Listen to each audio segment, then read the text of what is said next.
கும்பராசி நேயர்களே, இந்த வீடியோ உங்களுக்கே தற்செயலா வந்ததுன்னு நினைக்காதீங்க. இப்போ நீங்க இதை பார்த்துட்டு இருக்கீங்க அப்படின்னா அதுக்கு பின்னாடி ஒரு காரணம் இருக்கு. சமீப காலமா மனசுல ஏதோ ஒரு குழப்பம், எப்போ என் வாழ்க்கை சரியான பாதைக்கு போகும்னு ஒரு கேள்வி. அந்த பதிலை தேடி தான் இப்போ நீங்க இங்க வந்திருக்கீங்க. நம்ம எல்லாரும் ஒரே மாதிரி இல்லைங்க. ஒவ்வொருத்தருக்கும் ஒரு தனி பாதை இருக்கு. சில நேரம் அது நம்ம கைக்கு எட்டாத மாதிரி தோணும், சில நேரம் வாழ்க்கை நம்மளை சோதிக்கும். ஆனா அந்த நேரத்துல நம்மளை காப்பாத்தி வழி நடத்துற ஒரு சக்தி இருக்குது. அதுதான் நம்மளுடைய குலதெய்வம். பல தடவை கடைசி நிமிஷத்துல விஷயங்கள் சரியாகி இருக்கலாம், அது எல்லாம் சும்மா இல்லைங்க. அதுக்கு பின்னாடி குலதெய்வ அருள் தான் காரணமா இருக்கு. இந்த கும்பராசி பலன்கள் உங்களுக்கு உண்மையிலேயே வேலை செய்யணும்னா இந்த நிமிஷத்தில் ஒரு சின்ன விஷயம் செய்யுங்க. கமெண்ட் பாக்ஸில் உங்கள் குலதெய்வத்துடைய பெயரை எழுதுங்க. தெரியலனா உங்களுக்கு பிடிச்ச தெய்வத்துடைய பெயரை எழுதுங்க, மனசார எழுதுங்க. அந்த நம்பிக்கை தான் இந்த பலனோட சக்தி. இன்னும் நம்ம சேனலை சப்ஸ்கிரைப் பண்ணலன்னா மறக்காமல் சப்ஸ்கிரைப் பண்ணிக்கோங்க. அப்படியே பக்கத்தில் இருக்கக்கூடிய பெல் ஐக்கானையும் கிளிக் பண்ணிக்கோங்க. அப்போ தான் நாங்கள் போடுற ஒவ்வொரு வீடியோ பதிவும் உடனே உங்ககிட்ட வரும். வாங்க வீடியோக்குள்ளே போகலாம். அன்பான கும்பராசி நேயர்களே, சனி பகவானை ராசி அதிபதியாக கொண்டவங்க. உங்களுடைய வாழ்க்கையில சேமிப்பு எவ்வளவு முக்கியம் அப்படிங்கிற அவசியம் தெரிஞ்சவங்க. எதையுமே வாய் விட்டு மற்றவங்க கிட்ட சொல்லிட மாட்டீங்க.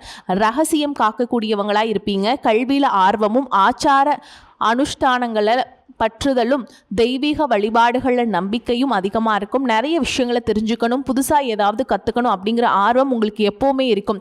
அதே நேரத்தில் பொழுதுபோக்குக்காக மற்றவங்க கிட்ட இருக்கக்கூடிய சின்ன சின்ன குற்றம் குறைகளை அடிக்கடி பேசி சந்தோஷப்படக்கூடிய குணமும் சில நேரங்களில் உங்களுக்கு இருக்கும். தன்னை பற்றி தாங்களே பெருமையாக பேசிக்கிற பழக்கமும் சிலருக்கு இருக்கும். உங்களை புரிஞ்சுக்கிறது எல்லாராலையும் முடியாது. ஏன்னா நீங்கள் யோசிக்கிற விதமே கொஞ்சம் வித்தியாசமாக இருக்கும். மற்றவங்க ஒரு பிரச்சனையை மட்டும் பார்ப்பாங்க, நீங்கள் அதுக்குள்ளே இருக்கிற காரணத்தையும் அதுக்கப்புறம் என்ன நடக்கும் அப்படிங்கிறதையும் யோசிப்பீங்க. அதனாலே சில நேரங்களில் இவர் ரொம்ப ஓவராக யோசிக்கிறாங்க அப்படின்னு கூட சில பேர் உங்களை சொல்லுவாங்க. ஆனால் அந்த யோசனைக்குள்ள உங்களுடைய வாழ்க்கை அனுபவமும் கடந்த காலத்தில் நீங்கள் சந்தித்த ஏமாற்றங்களும் இனிமேல் இதே மாதிரி ஒரு சூழல் வந்துடக்கூடாது அப்படிங்கிற ஒரு பயமும் இருக்கும். யாரை நம்பணும் யாரை நம்பக்கூடாது அப்படிங்கிற விஷயத்தில் நீங்கள் இப்போ ரொம்பவே கவனமாக இருக்கீங்க. கடந்த சில மாதங்களாக பார்த்தீங்கன்னா உங்கள் மனசு அமைதியாக இல்லை, ஒரு முடிவு எடுக்கணும்னு தோணுது. ஆனால் அதே நேரம் ஏதோ ஒரு தயக்கம் பின்னாடி இழுக்குது. இவங்களை மறுபடியும் நம்பலாமா, மறுபடியும் எல்லா விஷயத்தையும் புதுசா தொடங்கலாமா, நான் நினைக்கிற பாதை சரிதானா, இனி என்னுடைய வாழ்க்கை எப்போ நல்லபடியாக மாறும் அப்படின்னு மனசு ஒரு கேள்வியை கேட்டுக்கிட்டே இருக்கும். உங்களுக்கு இன்னொரு குணம் இருக்குது. யாராவது உங்களை சந்தேகப்பட்டால் உடனே கோபப்பட மாட்டீங்க, அமைதியாக இருப்பீங்க. ஆனால் ஒரு நாள் என்னுடைய செயலாளர் இவர்களுக்கு பதில் சொல்லணும் அப்படின்னு மனசுக்குள்ளே முடிவு பண்ணிக்குவீங்க. அந்த அமைதிக்குள்ளே எவ்வளவு அழுத்தம் இருக்குது அப்படிங்கிறத வேறு யாராலையும் புரிஞ்சுக்க முடியாது. நீங்கள் வார்த்தையால் பதில் சொல்ல நினைக்கிறவங்க கிடையாது. உங்களை குறை சொன்னவங்களுக்கு உங்களுடைய வளர்ச்சியால் பதில் சொல்லணும்னு நினைப்பீங்க. சில நேரங்களில் வாழ்க்கை ஒரு கதவை மூடுறது உங்களை நிராகரிக்கிறதுக்காக இல்லை, அதை விட பெரிய ஒரு வாய்ப்பு உங்களுக்காக கிடைக்கிறதுக்காக தான் அப்படிங்கிறத நீங்கள் ஞாபகம் வச்சுக்கணும். அந்த நம்பிக்கை உங்களுக்கு எப்போவுமே இருக்கணுங்க. அந்த மாதிரியான ஒரு மாற்றத்திற்கான காலகட்டத்துக்குள்ளே தான் இப்போ நீங்கள் இங்கே வந்திருக்கீங்க. இனி வரக்கூடிய நாட்களில் உங்களுக்கு வெறும் அதிர்ஷ்டத்தை மட்டும் கொடுக்க போகிறதில்ல, சில மனிதர்களுடைய சுயரூபத்தை உங்களுக்கு காட்ட போகுது. எந்த விஷயத்தில் நீங்கள் இன்னும் கொஞ்ச நாள் பொறுமையாக இருக்கணும், எந்த முடிவுகளை அவசரப்பட்டு எடுக்கக்கூடாது. புதுசாக வரக்கூடிய நண்பர்கள் உங்கள் வாழ்க்கையில் என்ன மாதிரியான மாற்றத்தை கொடுக்க போகிறாங்க, வேலை, தொழில், பணம், குடும்பம், திருமணம், குழந்தைகள் அப்படின்னு உங்கள் வாழ்க்கையில் எந்தெந்த விஷயங்கள் மாறப்போகுது, எது உங்களுடைய வாழ்க்கைக்கு மிகப்பெரிய முன்னேற்றத்தை கொடுக்க போகுது அப்படிங்கிறத பற்றி தான் இந்த பதிவில் விரிவாக பார்க்க போகிறோம். கும்பராசி அவிட்ட நட்சத்திரம் 3ஆம் பாதம் 4ஆம் பாதம், சதய நட்சத்திரம் பூரட்டாதி நட்சத்திரம் 1ஆம் பாதம் 2ஆம் பாதம் 3ஆம் பாதம்ல இருக்கவங்களுக்கு கிரக நிலைகள் எப்படி இருக்கு அப்படின்னு பார்த்தீங்கன்னா, ராசிஸ்தானத்தில் ராகுவும், குடும்பஸ்தானத்தில் சனியும், சுகஸ்தானத்தில் செவ்வாயும், புத்திரஸ்தானத்தில் புதனும், சத்துருஸ்தானத்தில் சூரியனும் குணவும், களத்திர ஸ்தானத்தில் கேதுவும் சுக்கிரனும், லாபஸ்தானத்தில் சந்திரனும் இருக்காங்க. இதன் காரணமாக கல்வி சார்ந்த செயல்களில் உங்களுக்கு ஆர்வம் இருந்தாலும் சின்ன சின்ன சுணக்கம் ஏற்படும். மனசுல புதுவிதமான இலக்குகளை வைப்பீங்க, புதிய திட்டங்களை போடுவீங்க. அதை செயல்படுத்துறதுல கொஞ்சம் தாமதங்கள் உங்களுக்கு வரலாம். ஆனால் செல்வத்தை நிறையா சேர்க்கணும், உங்களுக்குன்னு ஒரு பாதுகாப்பான எதிர்காலத்தை உருவாக்கணும் அப்படின்னு நீங்கள் எடுக்கக்கூடிய பெரிய முயற்சிகளுக்கு சாதகமான செயல்கள் நடக்க போகுதுங்க. புதுமையான விஷயங்கள் மீது உங்களுக்கு ஆர்வம் உண்டாகும். குடும்ப உறுப்பினர்களிடத்தில் மட்டுமே பொறுமையோடு இருக்கணும். பெருந்தன்மையான செயல்பாடுகள் மூலமாக சமூகத்தில் உங்களுடைய மதிப்பு அதிகரிக்கும். எதுலேயுமே தனித்து செயல்படுவீங்க. மற்றவங்களுக்கு தேவைகளை அறிஞ்சுக்கிட்டு அதை நிறைவேற்றுவீங்க. பயணங்கள் மூலமாக சுமூகமான அனுபவங்கள் உங்களுக்கு கிடைக்கும். வாக்குறுதிகளை கொடுக்கறதுல மட்டும் எப்போவுமே கவனம் வேணும். பார்வை தொடர்பான பிரச்சனைகள் இருக்கவங்க அதை அலட்சியம் செய்யாமல் சரியான மருத்துவ ஆலோசனைகளை எடுத்துக்கிறது நல்லது. மேலும் நீங்கள் எந்த இடத்துல கவனமாக இருக்கணும் அப்படின்னு பார்த்தீங்கன்னா, சுக்கிரன் செவ்வாய் புதன் பெயர்ச்சிகள் உங்களுடைய வாழ்க்கையில் முக்கியமான மாற்றங்களை ஏற்படுத்த போகுது. அதுலேயும் குறிப்பாக பார்த்தீங்கன்னா சுக்கிரன் கன்னிராசிக்கு போய் நீச்சம் அடைகிறாரு. உங்களுடைய 4, 9 இடங்களுக்கு அதிபதியான சுக்கிரன் கன்னிராசியில், அதாவது 8ஆம் இடமான அஸ்தமஸ்தானத்தில் நீச்சம் அடைகிறதுனால சில மறைமுகமான நன்மைகளையும் சின்ன சின்ன உடல் மற்றும் செலவு பிரச்சனைகளையும் கலந்தே கொடுக்க போகுதுங்க. உங்களையும் அறியாமல் ஆடம்பரமான செலவுகளை செஞ்சுருவீங்க. செலவு செஞ்சு முடிச்சு 2 நாட்களுக்கு பிறகு தேவையில்லாமல் இவ்வளவு செலவு பண்ணிட்டோமே அப்படின்னு ரொம்பவே வருத்தப்படுவீங்க. அதனால் இந்த காலகட்டத்தில் பண விஷயத்தில் கொஞ்சம் கட்டுப்பாடு அவசியம். குடும்பத்தில் பார்த்தீங்கன்னா நீங்கள் எவ்வளவு அக்கறையோடு நடந்துக்கிட்டாலும் சில நேரங்களில் அவங்களுக்காக நீங்கள் செய்யக்கூடிய விஷயங்களை புரிஞ்சுக்காமல் உதாசனப்படுத்தக்கூடிய சூழலும் உருவாகலாம். அதனால் உடனடியாக கோபப்பட்டு பதில் சொல்லாமல் கொஞ்சம் பொறுமையோடு நடந்துக்கிறது நல்லது. மிதுன ராசிக்கு செவ்வாய் போகிறாங்க. இது உங்களுக்கு பூர்வ புண்ணிய ஸ்தானமாக இருக்கிறதுனால செவ்வாய் கிரகத்தினால உங்களுக்கு தைரியம் அதிகரிக்கும். புதிய முயற்சிகளை ஓரளவுக்கு வெற்றி கிடைக்கும். இதுவரைக்கும் தயங்கி நின்ன சில விஷயங்களை கூட இனிமேல் துணிச்சலாக முடிவெடுப்பீங்க. அதே நேரத்தில் பிள்ளைகள் வழியில் மன உளைச்சல்கள், தேவையற்ற கோபம், உங்களை மதிக்காமல் நடக்கிறது, சொல் பேச்சு கேட்காம பிரச்சனைகளை மாட்டிக்கிறது, இந்த மாதிரியான இடர்பாடுகள் வருவதற்கான வாய்ப்புகளும் இருக்குது. அதனால் உங்களுடைய பேச்சில் எப்போவுமே கடுமை காட்டாமல் சமயோகிதமாக சிந்திச்சு செயல்படுறது நல்லது. குழந்தைகளுடைய உடல் நலம், படிப்பு, நண்பர்கள் சேர்க்கை, அவங்க போகிற இடங்கள் எல்லாத்தையும் நீங்கள் கூடுதலான அக்கறை செலுத்தணும். கலைத்துறை, மீடியா, ஆராய்ச்சி மற்றும் வெளிநாடு தொடர்புகள் மூலமாக திடீர் யோகம் மற்றும் புதிய அனுபவ அறிவு உங்களுக்கு கிடைக்கலாம். இந்த நேரத்தில் கூட்டாளிகள் மற்றும் நண்பர்களுடைய உண்மையான முகத்தை நீங்கள் அடையாளம் கண்டுக்குவீங்க. இதுவரைக்கும் உங்களை சில பேர் சந்தேகப்பட்டிருப்பாங்க. அதனாலேயே உங்கள் உறவுகளுக்குள்ள ஒரு இடைவெளி வந்திருக்கும். இந்த இடைவெளியானது இன்னும் சில மாதங்களுக்கு தொடர்ந்து இருக்கலாம். எதுலையுமே சரியான முடிவெடுக்க முடியாமல் தயக்கம், குழப்பம் மற்றும் சோர்வு உங்களுக்கு ஏற்படும். பண வரவுகள் இருந்தாலும் தேவையற்ற செலவுகளை செய்கிற மாதிரியான சூழல்களை மாட்டிக்குவீங்க. அதனால் எதையெல்லாம் தவிர்க்க முடியுமோ கூடுமான வரைக்கும் அதையெல்லாம் தவிர்த்துட்டு நிம்மதியாக இருக்க முயற்சி செய்யணும். சனிக்கிழமைகளில் நவகிரக சன்னதியில் சனி பகவானுக்கு நல்லெண்ணெய் தீபம் ஏற்றி வழிபாடு செய்யலாங்க. சனி பகவானை வழிபாட்டு செஞ்சுட்டு வருவதன் மூலமாக பேச்சால் வரக்கூடிய சிக்கல்கள் மற்றும் மன அழுத்தம் ஓரளவுக்கு குறையக்கூடிய வாய்ப்பும் இருக்குது. இன்னும் சிலருக்கு பார்த்தீங்கன்னா உங்கள் வாழ்க்கையில் வரக்கூடிய உறவு யார் அப்படிங்கிற சந்தேகம் இருக்கும். சிலருக்கு காதலா, சிலருக்கு திருமணமா அப்படின்னு நினைப்பீங்க. ஆனால் வாழ்க்கையில் உறவு அப்படின்னா அதுக்கு ஒரே ஒரு அர்த்தம் மட்டும் கிடையாது. சிலருக்கு பல வருடங்களாக பேசாமல் இருந்த ஒரு சொந்தம் மீண்டும் தொடர்பு கொள்வாங்க. சிலருக்கு ஒரு நல்ல நண்பர் சரியான நேரத்தில் தைரியம் கொடுத்து உதவி செய்வாங்க. சிலருக்கு வேலை மற்றும் தொழிலில் ஒரு முக்கியமான நபர் அறிமுகமாகி அவர்களுடைய தொழிலுக்கு மிகப்பெரிய முன்னேற்றத்தை கொடுக்கக்கூடிய நபராக மாறுவாங்க. திருமண வயதில் இருக்கவங்களுக்கு புதிய வரன் அல்லது வாழ்க்கை துணை பற்றிய அறிகுறியாக கூட இருக்கலாம். ஏற்கனவே திருமணமானவங்களுக்கு கணவன் மனைவிக்கிடையே இருந்த மனக்கசப்புகள் குறைந்து மீண்டும் நெருக்கம் உருவாகக்கூடிய காலமாகவும் இருக்கும். குடும்பத்தில் பிரிஞ்சிருந்த ஒருவர் மீண்டும் இணைவதற்கான வாய்ப்புகளும் இருக்கலாம். இதில் முக்கியமாக நீங்கள் எந்த விஷயத்தை புரிஞ்சுக்கணும் அப்படின்னு பார்த்தீங்கன்னா எல்லா உறவுகளும் நம்மக்கிட்ட நிரந்தரமாக இருக்க போகிறது கிடையாது.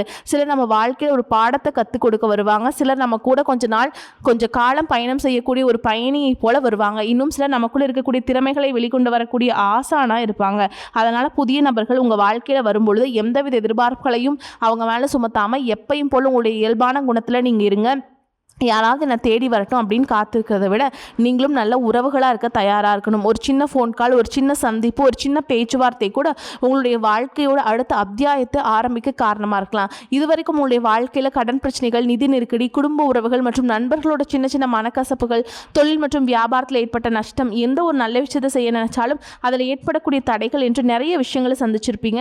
நம்மளுடைய வாழ்க்கை எப்போ நல்லபடியாக மாறும், நல்லது எப்போ நடக்கும் அப்படின்னு ரொம்பவே எதிர்பார்த்து காத்துட்டு இருந்திருப்பீங்க. நீங்கள் என்னதான் நல்ல விஷயம் நினைச்சாலும் நல்லதையும் மற்றவங்களுக்கு செஞ்சாலும் உங்களுக்கு தொடர்ச்சியாக கஷ்டங்களும் பிரச்சனைகளும் மாறி மாறி வந்துக்கிட்டு தான் இருக்குது. அதையெல்லாம் மறந்துட்டு தான் உண்டு, தான் வேலை உண்டு அப்படின்னு இருந்தாலும் மனசுக்குள்ளே ஏதோ ஒரு கவலை, ஏதோ ஒரு குழப்பம் உங்களை அதிகமாக யோசிக்க வச்சுருந்துருக்கும். யாராவது என்னுடைய குழப்பங்களுக்கு பதில் சொல்ல மாட்டாங்களா, யாராவது நல்ல தீர்வு சொல்ல மாட்டாங்களா, கடைசிக்கு என்னுடைய கஷ்டங்களை காது கொடுத்து கேட்க மாட்டாங்களா, ஆறுதலான ஆளு நல்ல வார்த்தை பேச மாட்டாங்களா, என்னை உண்மையாக நேசிக்க மாட்டாங்களா, எதிர்பார்ப்பு இல்லாமல் என்கிட்ட பழக மாட்டாங்களா அப்படின்னு தான் நீங்கள் ஆதங்கப்பட்டுட்ருப்பீங்க. இப்படி நினைக்கக்கூடிய உங்ககிட்ட நான் சொல்லக்கூடிய ஒரே ஒரு விஷயம் என்ன அப்படின்னா, உங்களுடைய வாழ்க்கையில் பிரச்சனைகள் இருக்குது, கஷ்டங்கள் வருது அப்படின்னா நீங்கள் நிறைய பாவங்கள் பண்ணிட்டீங்கன்னு அர்த்தம் இல்லை. நீங்கள் தவறான நபர் அப்படின்னும் அர்த்தம் இல்லை. இந்த வாழ்க்கை உங்களுக்கு சில பாடங்களை கற்றுக் கொடுக்குது அப்படிங்கிறத நீங்கள் உணர்ந்துக்க வேண்டிய காலம்ங்க. சாதாரணமாக எல்லாரும் சொல்லலாம் நல்லது செஞ்சால் இங்கே காலம் இல்லை அப்படின்னு. ஆனால் நம்ம நல்ல விஷயத்தை எப்போ செஞ்சாலும் அதற்கான பலன்கள் உடனே கலெக்ட் ஆனாலும் அது காலதாமதமாக தான் கிடைக்கும் அப்படிங்கிறத நீங்கள் புரிஞ்சுக்கணும். இப்போ வரைக்கும் நீங்கள் எப்படிப்பட்ட கஷ்டமான சூழலில் இருந்தாலும் சரி, அதுவெல்லாம் நிரந்தரம் கிடையாது. இப்போ உங்கள் வாழ்க்கையில் இருக்கக்கூடிய கடன் பிரச்சனையோ, கணவன் மனைவி பிரிவோ, காதல் தோல்வியோ, வேலை இல்லாமல் கஷ்டப்படுறதோ, தொழிலில் ஏற்பட்ட நஷ்டமோ உங்களை சுற்றி இருக்கக்கூடிய இந்த விஷயங்கள் எதுவுமே உங்களை அழிக்கிறதுக்காக வரல, உங்களை மாற்றுறதுக்காக வந்திருக்கு. ஒரு புதுவிதமான வாழ்க்கை எதிர்காலத்துக்கு நீங்கள் வாழ போகிறீங்க. அதுக்கான ஒரு அடித்தளமாக தான் இன்றைய கஷ்டங்களை நீங்கள் எடுத்துக்கிடுங்க. சிலருக்கு பார்த்தீங்கன்னா இந்த பிரச்சனையெல்லாம் கொஞ்ச நாளாக இருந்தால் பரவாயில்ல, ரொம்ப வருஷமாக இப்படி தான் போயிட்டுருக்கு, எனக்கு சுத்தமாக நிம்மதி இல்லை, என் குடும்பத்தில் சந்தோஷம் இல்லை, என்னை எல்லாரும் ஏமாத்துறாங்க, எப்போ நான் மற்றவங்களுக்காக வாழ்கிற மாதிரியே இருக்குது, எனக்கு பிடிச்ச சின்ன சின்ன ஆசைகளை கூட என்னால் நிறைவேற்றிக்க முடியல அப்படின்னு நீ நினச்சி நீங்கள் பலமுறை மனசுக்குள்ளே வேதனைப்பட்டிருப்பீங்க. இதையெல்லாம் ஒரு நிமிஷம் நினச்சி பார்க்கும்போது என்னடா இந்த வாழ்க்கை ஓடிட்டே இருக்கும், இதுவெல்லாம் எப்போ சரியாகும் அப்படிங்கிற கேள்விக்கு பதில் தெரியாமல் தான் இன்னமுமே ஓடிட்டுருக்கீங்க. சில பேர் தங்களுடைய படிப்புக்கு சம்மந்தமே இல்லாமல் குறைவான சம்பளத்தில் தங்களுடைய குடும்ப கஷ்டத்துக்காக ஏதாவது ஒரு வேலையை செஞ்சுட்ருப்பீங்க. அப்படிப்பட்டவங்களுக்கு உங்களுடைய மனசுக்கு பிடிச்ச மாதிரியான நல்ல வேலை உங்களுடைய திறமைக்கேற்ற சம்பளத்தோடு கிடைக்கக்கூடிய வாய்ப்பும் இருக்குது. அதே நேரத்தில் இந்த வேலையில் சில சவால்களை எல்லாம் கடந்து வந்தீங்கன்னா சில மாதங்களுக்கு பிறகு பதவி உயர்வும் கிடைக்கக்கூடிய சூழலும் இருக்குது. தொழில் மற்றும் வியாபாரத்தில் நஷ்டத்தை சந்தித்து கடனில் இருக்கவங்களுக்கும் உங்களுடைய புதிய யுக்திகள் மற்றும் புதிய முயற்சிகள் மூலமாக எல்லாவற்றிலிருந்தும் மீண்டு வருவீங்க. எதிர்பாராத நபர்கள் மூலமாக உங்களுக்கு உதவிகள் கிடைக்கும், நல்ல வேலையாட்கள் கிடைப்பாங்க. உங்களுடைய பொருளாதாரம் படிப்படியாக உயரப்போகுது. குடும்ப வாழ்க்கை இனிமையாக இருந்தாலும் குழந்தை பாக்கியம் தாமதமாக கவலைப்பட்டு இருக்கவங்க சரியான மருத்துவ ஆலோசனைகளை எடுத்துக்கொள்வதோடு உங்களுடைய நம்பிக்கைக்கேற்ற குலதெய்வ வழிபாடுகளையும் தொடர்ந்து செய்யலாங்க. உடல் ஆரோக்கியமான விஷயங்களை கவனம் செலுத்துவது உங்களுக்கு நல்ல மாற்றங்களை கொடுக்கக்கூடிய காலமாக இருக்கும். இதனால் வரைக்கும் நீங்கள் என்னதான் பாசிட்டிவாக இருந்தாலும் உங்களுடைய மனசில் நெகட்டிவான எண்ணங்கள் எந்த ஒரு காரியத்தை செஞ்சாலும் அதில் முழு திருப்தி இல்லாத மனநிலை இருந்திருக்கும்.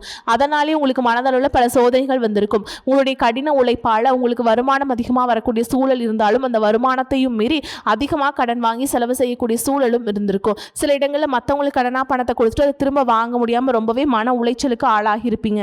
இதனாலே குடும்பத்திலையும் சரி தொழிலையும் சரி உங்களுக்கு நிம்மதி இல்லாமல் இருந்திருக்கும். உடல் ஆரோக்கியத்தை பொறுத்தவரை வயது அதிகமானவர்கள் ஏதாவது உடல் பிரச்சனை காரணமாக மருந்து மாத்திரைகளை எடுத்துகிட்டு இருக்கீங்க அப்படின்னா அதையெல்லாம் அலட்சியம் செய்யாமல் சரியான மருத்துவ ஆலோசனைகளை எடுத்துக்கிறது நல்லது. மருத்துவ சிகிச்சையோடு சரியான உணவு முறை, தூக்கம், உடற்பயிற்சி எல்லாத்துலேயுமே கவனம் செலுத்திங்கன்னா உடல் வலிமை படிப்படியாக அதிகரிக்குங்க. இனி நடக்க போகிறது உங்களுடைய வாழ்க்கையோட அடுத்த கட்டம். நீங்கள் இழந்ததை விட இனிமேல் பெற போகிறது அதிகமாக இருக்கும். ஜெயிக்க போகிறீங்க. அது யாராலும் தடுத்து நிறுத்த முடியாதுங்க.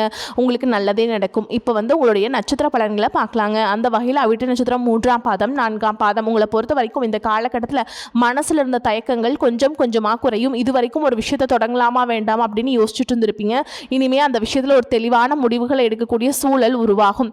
வேலை பார்க்குறவங்களுக்கு உங்களுடைய திறமை வெளிப்படக்கூடிய வாய்ப்பு கிடைக்கும். இது வரைக்கும் உங்களுடைய உழைப்புக்கு சரியான அங்கீகாரம் கிடைக்காம இருந்திருந்தாலும் இனிமேல் உங்களுடைய மேல் அதிகாரிகளிடமிருந்து பாராட்டுகளும் புதிய பொறுப்புகளும் வரலாம். தொழில் செய்கிறவங்களுக்கு புதிய தொடர்புகள் மூலமாக முன்னேற்றம் கிடைக்கும். பணம் சம்பந்தமான விஷயங்களை மட்டும் அவசரப்பட்டு முடிவெடுக்காம கவனமா இருக்கணும். குடும்பத்தில் சின்ன சின்ன கருத்து வேறுபாடுகள் இருந்தாலும் பெரிய பிரச்சனையாக மாறாம பார்த்துக்கோங்க.